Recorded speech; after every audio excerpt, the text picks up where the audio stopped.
नमस्कार, स्वागत है आपका भीम न्यूज इंडिया में। मैं हूं आपका दोस्त विनय कुमार सिंघल। असीम वकार AIMIM के प्रवक्ता नेता ने कहा कि 5 सितंबर को हज़रत पैगंबर मोहम्मद साहब के जन्मदिन पर शराब की दुकानें पूरे देश में बंद रहें। देखिए एक रिपोर्ट। देश के लोगों को मेरे साथ खड़ा होना चाहिए। अभी सावन के महीने में जो कावड़ यात्रा चल रही थी, उस कावड़ के रूट में कावड़ियों के सम्मान में उत्तर प्रदेश सरकार ने और बाकी लोगों ने गोश्त की दुकानें बंद कराई, होटल्स बंद कराए जो मांसाहारी होटल थे, इवन मुसलमानों की दुकानों तक को बंद कराने की बात आई। इसी देश में महावीर जयंती पर, बौद्ध जयंती पर, गांधी जयंती पर गोश्त की दुकानें बंद करने का सरकारी आदेश होता है। तो मेरी मांग यह है कि ईद मिलादुन नबी पैगंबर इस्लाम मोहम्मद सल्लल्लाहु अलैहि वसल्लम की पैदाइश का दिन है। मुसलमान बहुत खुशी से और जोश से इसको मनाता है। पूरे भारत में और उत्तर प्रदेश में खास करके मैं योगी जी से गुजारिश कर रहा हूं कि जब आप गोश्त की दुकानें बंद करा सकते हैं, नवरात में गोश्त की दुकानें बंद करा सकते हैं, तो मुसलमानों के सम्मान में, हमारे नबी के सम्मान में आपको चाहिए कि शराब की सभी दुकानों को एक दिन के लिए 5 सितंबर सन 2025 जुमे के दिन बंद रखा जाए। लेकिन इसकी क्या बात समझिए मेरी। भारतीय जनता पार्टी का खुद ही नारा यह है कि सबका साथ सबका विश्वास। तो जीतिए सबका विश्वास। एक धर्म विशेष या वर्ग विशेष का विश्वास क्यों जीत रहे हैं आप? मेरी मांग नाजायज नहीं है। अगर गोश्त प्रतिबंधित हो सकता है धार्मिक तौर पर, तो शराब भी प्रतिबंधित होना चाहिए। मर्जी से है, मर्जी खाना पीना चाहते हैं तो फिर गोश्त के ऊपर सरकार अपनी मर्जी क्यों थोप रही थी? अगर आप हमसे उम्मीद करते हैं कि हम मर्जी पे छोड़ दें, तो ये बात आपको मुख्यमंत्री उत्तर प्रदेश से और भारत सरकार से कहना चाहिए कि मर्जी पे छोड़िए। सारी टीका टिप्पणी आप हम पर क्यों कर रहे हैं? आपने कहा कि लोग सराहना करेंगे या इसका विरोध करेंगे। लोगों के लिए लोगों की क्या मर्जी है हम नहीं सोचते हैं। हमारा ये है कि इंसाफ होना चाहिए। अगर आप हिंदू धर्म के सम्मान में गोश्त की दुकानों को बंद करा रहे हैं उनके धार्मिक त्योहारों पर, तो मुसलमानों के सबसे बड़े धार्मिक त्योहार पर आप शराब की पाबंदी क्यों नहीं कर रहे हैं? सवाल ये है, बराबरी का सवाल है। ये तो बदलाव बराबरी की बात हो गई। ये आपकी मांग कोई एक नया स्टेटमेंट नहीं, तो बदले वाली बात है कि वो हो रहा है तो ये होना चाहिए।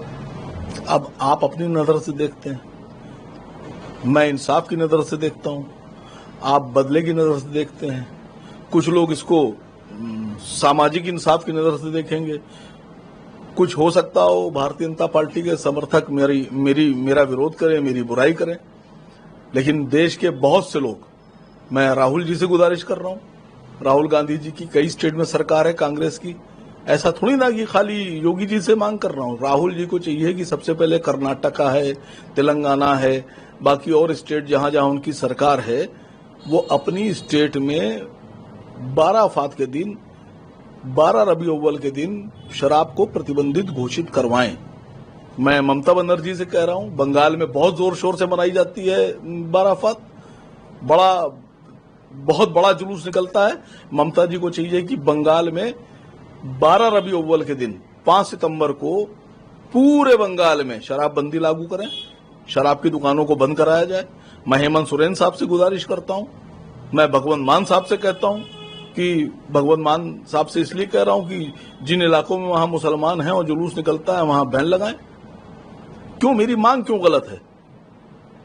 मैं पूछ रहा हूं आप लोगों से कि अगर मेरी मांग गलत है तो फिर उन तमाम लोगों की मांग जो गोश्त की दुकानें बंद करा रहे थे, उनकी मांग सही कैसे थी? भारत के प्रधानमंत्री जनाब मोदी साहब को जो 27 जवान चाइना की आर्मी ने हमारे शहीद कर दिए थे गलवान में, उसका भी विरोध दर्ज करवाना चाहिए था चाइनीज नेता से, शी जिनपिंग के सामने, क्योंकि उन्होंने देश के लिए अपनी जान दी है। और अगर ऐसा नहीं होता है तो मैं समझता हूं कि देश शर्मिंदा होगा। और चाइना जाकर प्रधानमंत्री जी का दौरा तब तक सफल नहीं होगा जब तक हम गलवान घाटी में शहीद हुए लोगों की शहादत के लिए आवाज नहीं उठाएंगे और चाइना से उसका विरोध दर्ज नहीं कराएंगे। अब देखना यह है कि प्रधानमंत्री जी अपने शहीदों का सम्मान करते हैं या नहीं करते हैं। ट्रंप ने जो टैरिफ लगाया है, मैं समझता हूं कि वो एक गैर सियासी काम था उनका। भारत की आबादी है 140 करोड़ और अमेरिका की आबादी है 35 करोड़। तो अगर भारत से कोई चीज अमेरिका जा रही है और अमेरिका से कोई चीज भारत आ रही है, तो इसमें खुद ही लोग देख लेंगे कि कंज्यूमर किसके पास ज्यादा है। प्रधानमंत्री जी से मैं एक बहुत बेबाक गुजारिश कर रहा हूं, एक मांग करता हूं कि किसी भी तरह से अमेरिका या इंग्लैंड या यूरोप से डरने की जरूरत नहीं है। अगर वो आपके ऊपर 50% का टैरिफ लगा रहे हैं तो आप उन पर 500% का लगाइए। ऐसा थोड़ी ना है कि खाली हमारे बिजनेसमैन घाटे में रहेंगे और अमेरिका के बिजनेसमैन फायदे में रहेंगे। ये जो आईफोन बिक रहा है, ये है तो ब्रांड अमेरिका का, इस पे लगाइए। बहुत सी चीजें ऐसी हैं। यदि आप इनकी मांग से सहमत हैं तो प्लीज़ हमारे चैनल को कमेंट्स करके बताइए, जिससे हम पूरे देश में आपकी बात फैला सकें। आप देख रहे थे भीम न्यूज़ इंडिया। यदि आपको हमारे द्वारा दिखाई गई खबरें पसंद है तो प्लीज़ हमारे चैनल को यूट्यूब पर सब्सक्राइब कीजिए, लाइक कीजिए, शेयर कीजिए और कमेंट्स कीजिए। भीम न्यूज़ इंडिया के फेसबुक पेज, ट्विटर यानी एक्स और टेलीग्राम पर भी फॉलो कर सकते हैं। न्यूज़ अपडेट के लिए बने रहिए हमारे साथ, देखते रहिए आपका अपना लोकप्रिय चैनल भीम न्यूज़ इंडिया। आपका बहुत बहुत धन्यवाद।